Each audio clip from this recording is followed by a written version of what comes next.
last time we were on the show, we were just discussing what next for a couple of clubs and who could step up to the mark.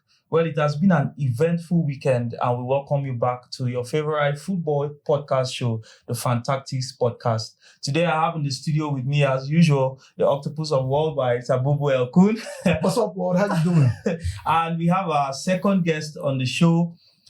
He's a medical doctor, but he practices medicine, but he's also a football enthusiast, and he's someone you want to listen to. We welcome Lord Raf. Thank you very much for having me. Yes. So, Sabubu, Lord Raf, by the way, just to point out though, he's not here in the capacity of an Arsenal fan. He's here as a football pundit. But just to mention, I happen to have with me in the studio 2 Arsenal fans, and the weekend was not very exciting for them. But we'll get to that.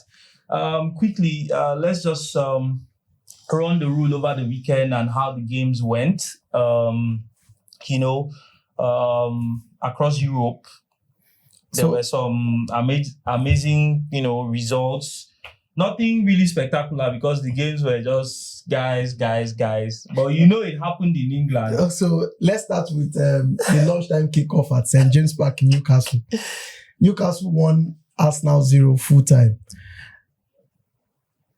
I wasn't expecting anything special from Arsenal in that match because in the past 2-3 weeks, their form has dipped.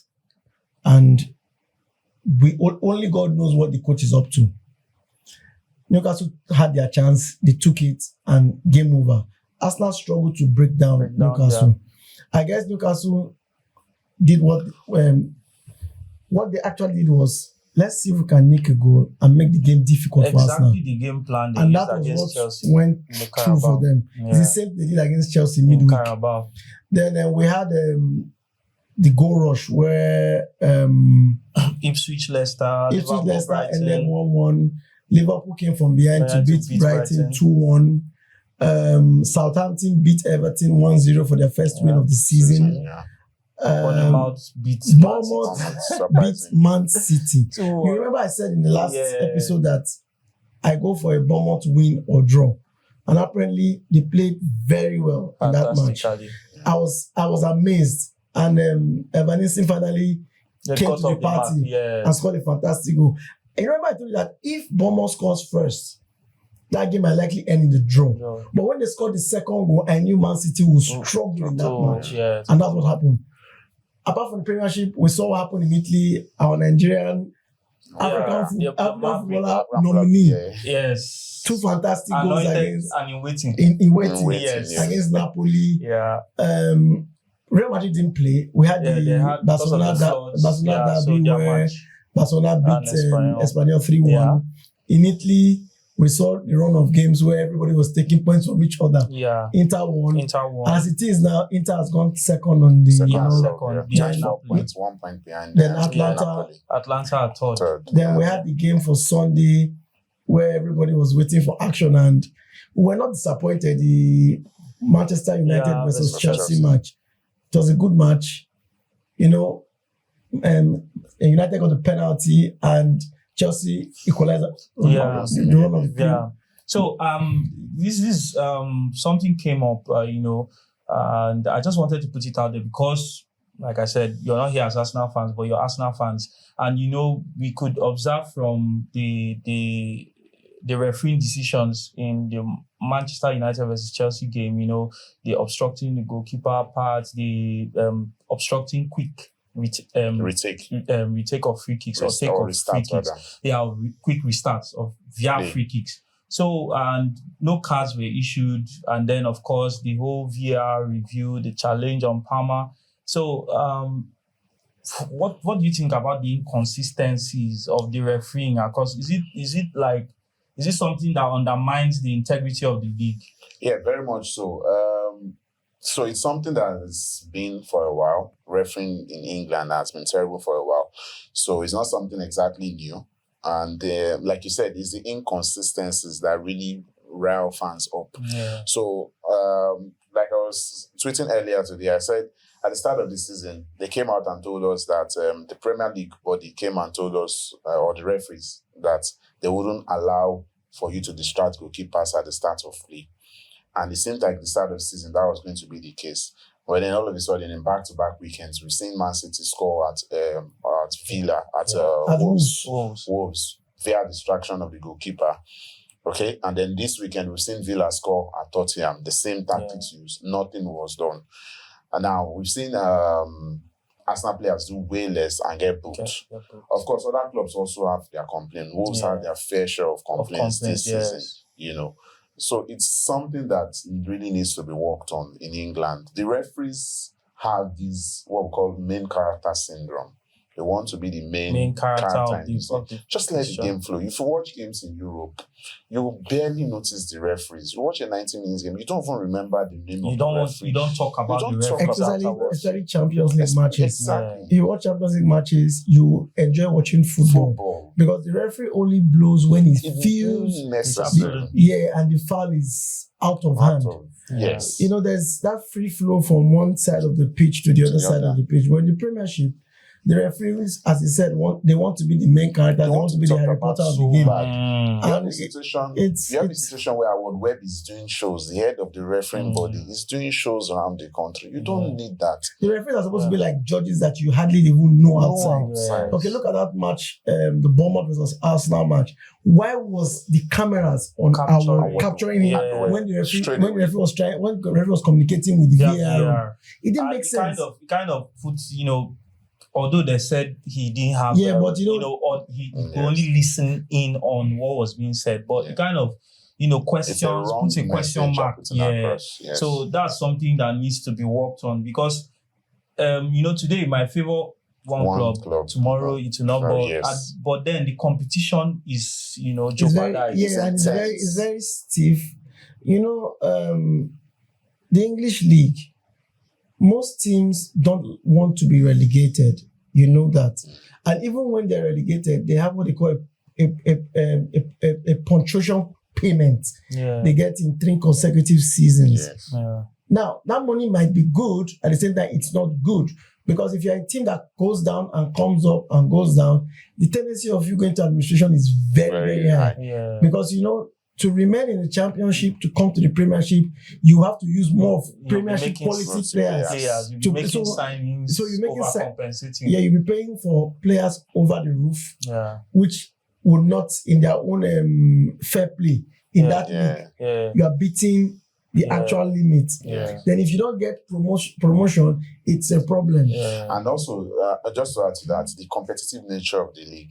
I could remember last season, Arsenal lost to Newcastle, very controversial goal, in my opinion, and most people's opinion, should not have stood.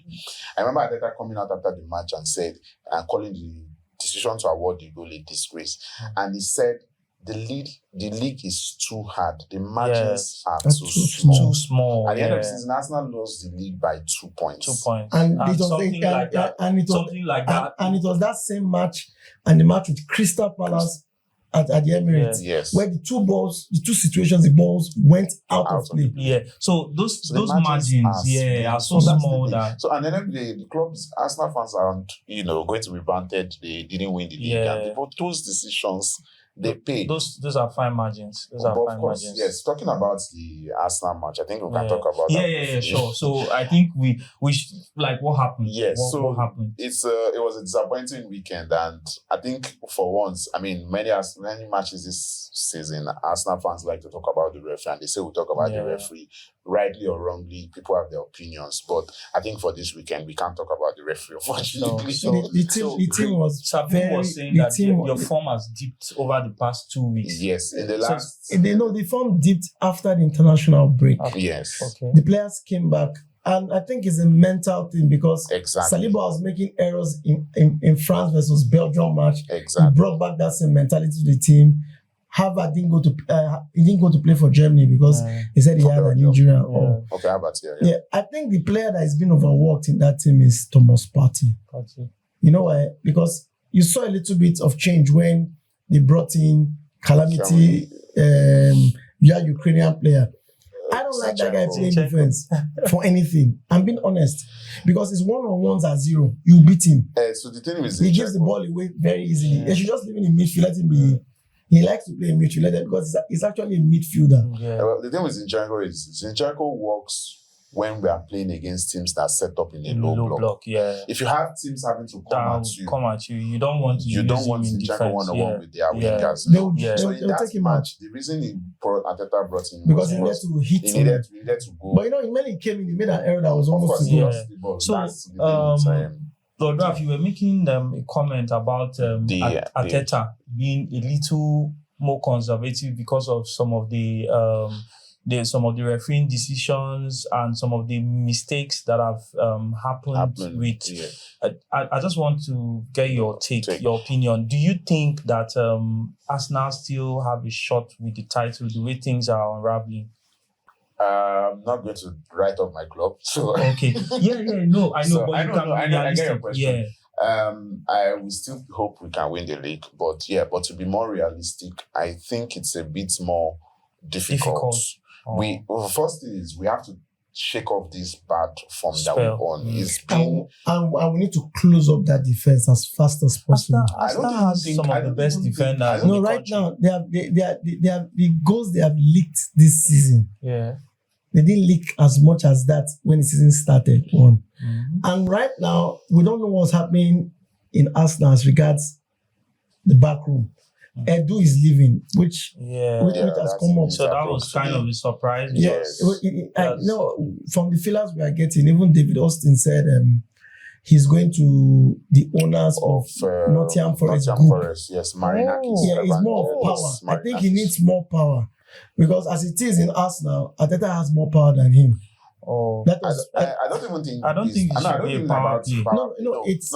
I saw it. I'm not sure about it, but I saw a tweet that said that there was a role that came on during, I can't remember the role now, that came on during that's one of, I think Vina or somebody left, but he wasn't considered for the role. Okay. So he wasn't happy with that. He wasn't even interviewed. He wasn't even like, nobody didn't give him, but he didn't overlooked. Vina was the CEO of that. I don't know the exact role, but I knew that there was a role that opened up, but it wasn't considered for those. So that was disappointed or disgruntled. Yes. So maybe. Well, that's a lot of upheaval within the club because Edu has been a cornerstone of Arsenal's rebuild and recent. He's going to a group that has 3 clubs that he's going to control everything. That's Nottingham Forest, Olympiacos, and Rio Ave of Rio Ave of Portugal. So it's kind of it's like a step up for him, even though it's well, I would say it's a small club because they have some Champions League in their history. But talking about Nottingham Forest, did anybody notice where they are on the table right now? They're third on the table, and they're playing fantastically very well. I like the way they play, but can they keep it up for 38 games? That's another thing again. Because you know where the league is tested. January when they start playing those FA Cup matches. Yeah, in between. Not even January. After this international break. After this the festive fixtures. The festive really creates the festive separation. period will take a lot of because they're playing mostly 3 days. Then by the time you come in January, that's where the separation starts. By the time you come in January, FA Cup matches are now like league matches. When you play this weekend, you play league next week, you play FA Cup the next week. As at that time, and the weather has a strain on the way because the pitches become very soggy. And so by then we'll know what's up. Like we always say, the league is not a sprint, it's a marathon. I don't want to be disrespectful to them, but I feel what they're having is more of a purple patch. And it might just well. But we'll see. Some purple patches have ended up in the Champions League. Tottenham, Aston Villa, Leicester can tell you about purple patches. So the thing, because the thing is, the wins build confidence. Yeah. So over time, they start and then they have a striker that is firing. I think it's the second. So it's only second to Haaland, I think. So on the goal scoring chart, maybe second or third. I know he and them. This guy from Brentford, Mbeumo, they are close to each other on the scoring chart. So if he keeps firing, then you never know. You never can tell. Let's talk about Bournemouth versus City. No, that match, that was like a Spanish classic to me. To City were on Andalusians. City were on a 32 match unbeaten run, and Bournemouth broke 2 records that day. 32 match unbeaten run, and City has beaten Bournemouth 14 consecutive times. In the history of the league. One team trashing another team without winning. Without a draw. A win. So they brought the two records and said, "Share you now done too much." And that thing pained Guardiola. I saw. No, Guardiola does not like. I know the irony about it was it's only two players that we know that were out of that squad and it's long-term injuries.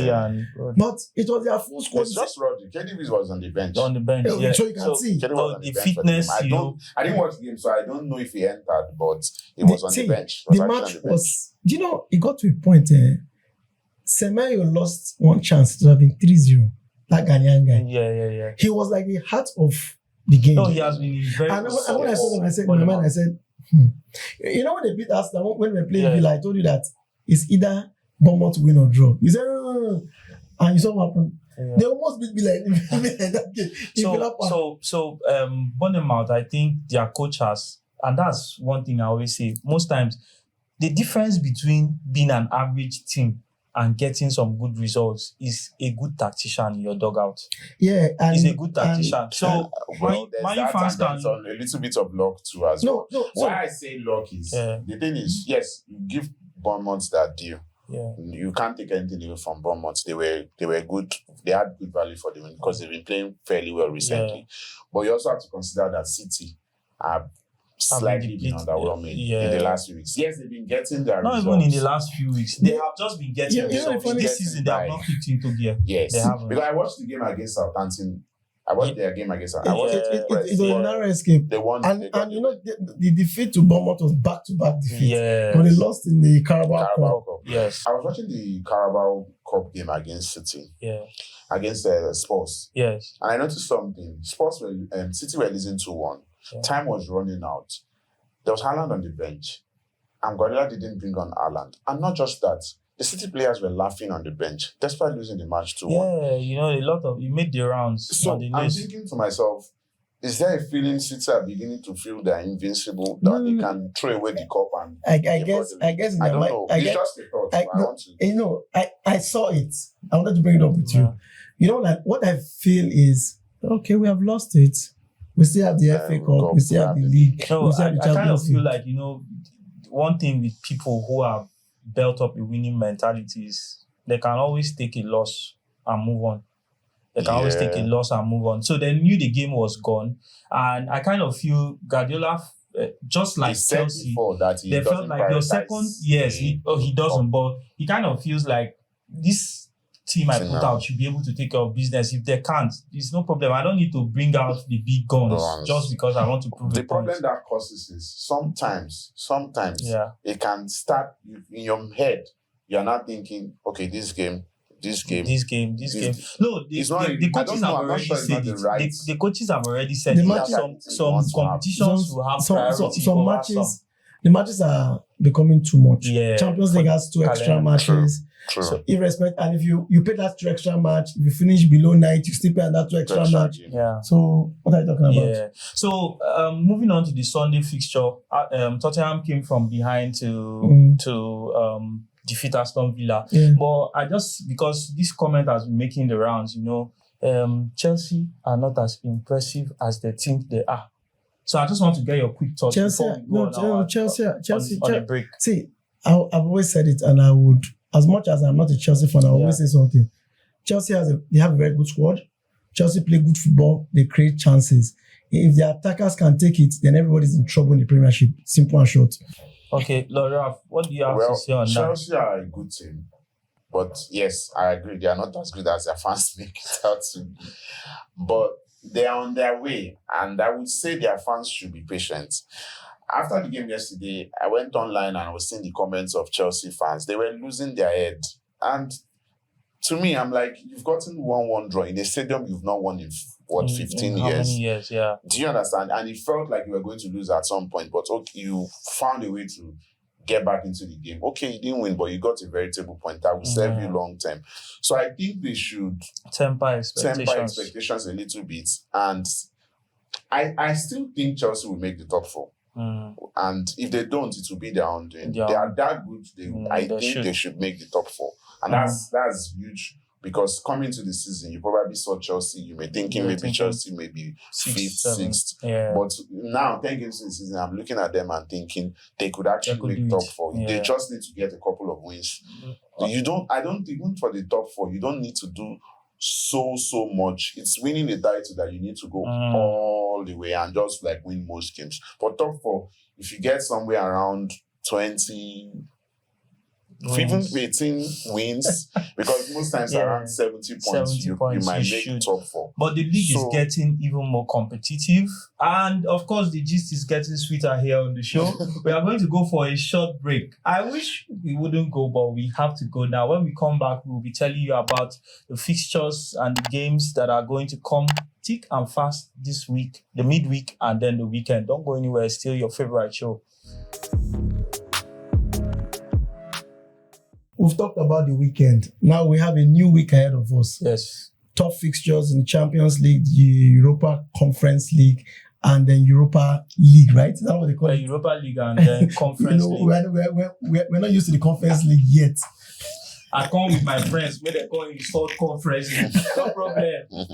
So, fixture starts from... We have some fixtures this night. Those are some league fixtures. But let's just look at some selected fixtures in the Champions League. So and it starts from tomorrow. We'll go to the Europa. The investors were back. Last week was good. Some of the games did not go as planned, but is the Lord's doing. And let me not say anything. They will never always go as planned. I don't know what is the plan against that plan. But so, let's leave it at that. Lawrence, let's start. So what fixtures do we have for this week? Champions League, a fixture to watch out for on Tuesday. Real Madrid will be hosting AC Milan at the Bernabeu. Real Madrid versus AC Milan. What do you see in that match? I see a straight win for Milan. I see a straight win for Real Madrid. Yes. Milan right now, you don't know what to get them. They're just that coach should watch out. You should prepare a CV. You remember Madrid has already lost this season in Champions League, so they're not going to drop. They're not going to drop any point again. Yeah. So Liverpool will be hosting our own Mime the All nominee and likely winner, Victor Boniface. Well, that match is going to be very, very close and very tough. Something tells me Liverpool will nick it. Liverpool win or draw. Liverpool win or draw. So I know I think one thing for sure is Leverkusen are going to cause them problems. Some might just prove too much for Leverkusen. Yes. Okay. On Wednesday, we are going to see a blockbuster fixture. Inter Milan will be hosting Arsenal at Giuseppe Meazza. Yeah. I see an Inter win or draw in that match. The match is, I would say, form tells you Inter win or draw, right? But you never know with Arsenal. They just might pick it up. But the problem is in saying that we don't travel well in Europe. So I'm hoping my team comes to. So he's hoping against what? Well, the truth of the matter is, it's more likely. The truth of the matter is, Inter played over the weekend. They won by 1-0. It was a tight and cagey match. But you know one thing about European nights, everybody just comes out from their shell. No, I think it's going to be a low-scoring game. It's going to be a 1-0. Not too explosive because Inter are compact. Yeah. And then they rely on moments. Did you see them against City?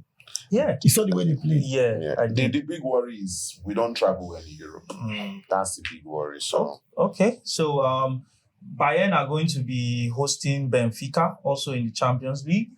You see the juggernaut rolling. Okay, and then our own African prince, Ademola Lookman, will be away at Stuttgart. Yeah. I see both teams to score. To be honest with you, it's more of an Atlanta win or draw. Okay. It's difficult both to teams getting. Yeah. All right. So in the Europa League, Galatasaray on Thursday, Galatasaray will be hosting Tottenham. What do you think? It's a straight win for Gala. For Gala? Yes, they are very good at home. They are awesomely good at home.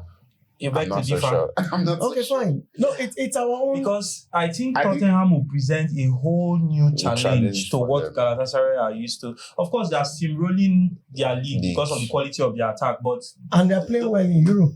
So those guys are going to be a different. But I think for this game, probably Big Hand fields a slightly more stronger team. Yeah. And that might just prove too much for Gala.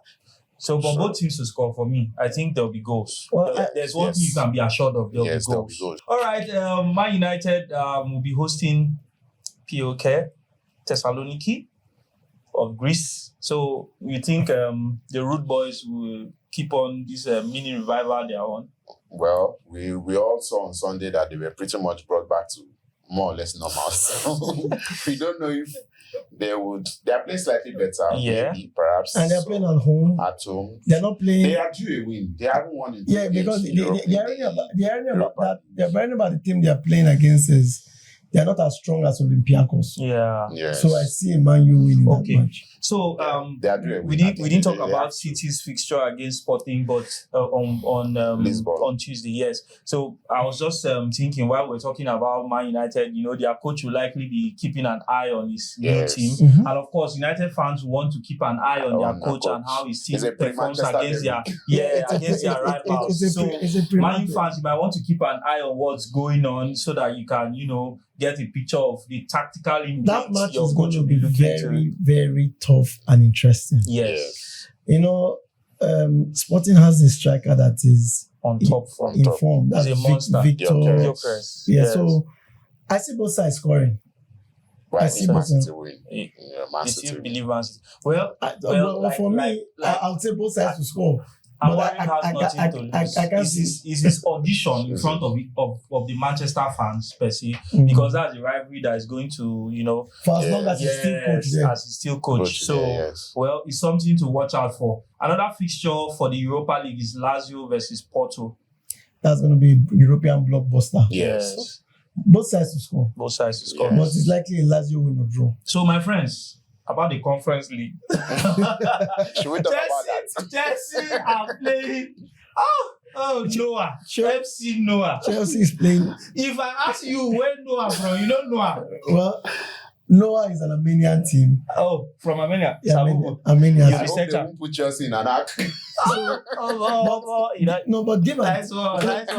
Let's clap for him. He said he hopes Noah will not put us in an act. The match will be played at Stamford Bridge. Yes. Chelsea will beat them. That is it. Well, if they can't beat a team from Armenia, then I'm sorry. Who do they beat? So let's go. Yeah. So the weekend is also setting up to be pretty interesting. Of course, the next show we are going to be doing an autopsy of what happened between Chelsea and Arsenal, which is one of the headline fixtures. But let's go to Germany, where Mainz will host Dortmund, Bochum will host Leverkusen, and St. Pauli will host Bayern. So Mainz versus who? Dortmund. Dortmund are not playing well in the Bundesliga. But they have been picking up points lately. They won at the weekend, but the problem with Dortmund is they're on and off team. Yeah, you don't know what you get. I didn't back them to win against Leipzig. Yeah, but surprisingly they conceded a lot. That's another thing about the team. Nuri Sahin, which was one of their former players, who is now the coach, is trying to build something. So let's give him time. And I hope management will give him time, and the fans will not erupt. They are saying he has lost the dressing room. It's more of the players. He's a former player. But my worry is Dortmund is a team that goes to Champions League every year. So at some point, if it's looking increasingly likely that they won't make the Champions League, and I think they are fifth or sixth. Well, the season is out of the Champions League. The season is just 10 matches now. So let's see how it goes. It tries to in the Champions League. That particular match, I would likely say Dortmund win or draw. Okay. Since they are playing away from home. Bayern Munich is playing St. Pauli. St. Pauli has been a surprise package of this season. Yes. Nicking points left, right, and center. It's still a Bayern win. Okay. Over in France, we'll have Nice versus Lille and Angers versus PSG. Some of the standout fixtures. Nice versus Lille. Well, let's say over 1.5. Because I can't give you a definite result in that match. All right. Then PSG win or draw. Okay, so we'll just head over to Spain quickly. Real Madrid will be back in action as they host Osasuna at the Bernabeu. Well, they will Osasuna them, so it's a straight win for Real Madrid. And then also Sociedad will be hosting Barcelona. So that match is going to be very tough. What do you think? Barca right now, they seem untouchable. And if they are going to drop points, it will be their own dream. But you know the irony about it. These are the matches Barca tend to drop points. To struggle. Because Real Sociedad are a good team. They've picked up. Yes. They've been winning. They've won their last 3 matches home away. So it's a backs team. So they have a way of. But I think if Barca play the way they have been playing, I think it's a Barca win. Barcelona have the gauntlet now. Yes, so they are 9 points ahead, even though Madrid have a game in hand. But the league is looking like they have to lose based on how they are playing, not even about where they are on the table. All right, then the last fixture for that's Liverpool versus Aston Villa. Another that's banana peel. That's a big one. Who is at home? Liverpool is at home. Liverpool is. We don't seem. Liverpool will win a match. It's something I've noticed. And you're wondering how are they winning the match? Yeah. You sit and watch them. This Liverpool team safe now. What for them? You can't really say. The point is, we were talking about Arsenal and how to win the title, and 7 points is not so big at this point in time. It's not so big. And then the other thing is, if it's City that is having that 7 points, you'll be more worried. But Liverpool having that 7 points, I'm thinking these guys are catchable. One way or the other, they will just have that kind of performance and they won't win or they will get a draw. So one day you run out of luck. Yeah, exactly. So that's the thing. The thing is, everybody has been hoping that this weekend or that weekend will be it, but it hasn't been. So they are still picking up results. Let's see how far their luck can take them. Against Aston Villa. Aston Villa, Anfield, probably they played well in the first half against Spurs, and the second half, Spurs shooting 4 goals. That was the way they collapsed. Was simple. It's crazy. Yes, it was surprising. Spurs of all teams. Yes, and Spurs are very expansive, so they are attacking you. There are holes. I watched the game. 1-0 at the half time, and they came into the second half, and Spurs scores within like 2-3 minutes, and I'm thinking it could be madness here, and so it proved. So it's a mental thing. I think it's not good enough for. The irony about it. Let's not expect Liverpool losing this weekend. Yes, I think Liverpool will. Luck is still up. So on Sunday it's going to be Man United against Leicester. So is the Man you are playing at home, right? Yeah. It's a straight. It's a straight win for Man. The cream de la cream of all fixtures: Chelsea versus Arsenal. Gentlemen, I say Chelsea. Who go press who? I say Chelsea winning that. You say Chelsea win? Yeah. Coming from an Arsenal fan, do you agree with him? I'll ask you why you see that, but the big question for me this season is: are we playing well as we can? Enough. Okay. If we play as well as we can, I think we beat Chelsea. But that's the big question. Are we going to play well? So I'll come back to the play maybe well both sides to score. Yeah, let's see. Why do you think you see the form Arsenal had against Man City? That was Arsenal's best match this season. Not the 2-0 victory against PSG. Okay. No. That match against Man City. City scored first. Arsenal equalized. Arsenal scored, and Arsenal had grip of the game until that red card, and Arsenal had to be on the back foot.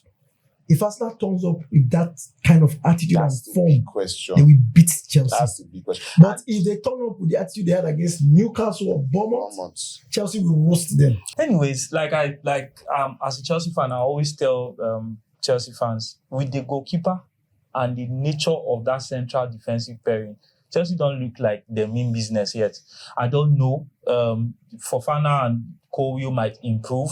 I know for sure that Sanchez no fit do pass high in the do. Now, that one, in fact, it can only get worse.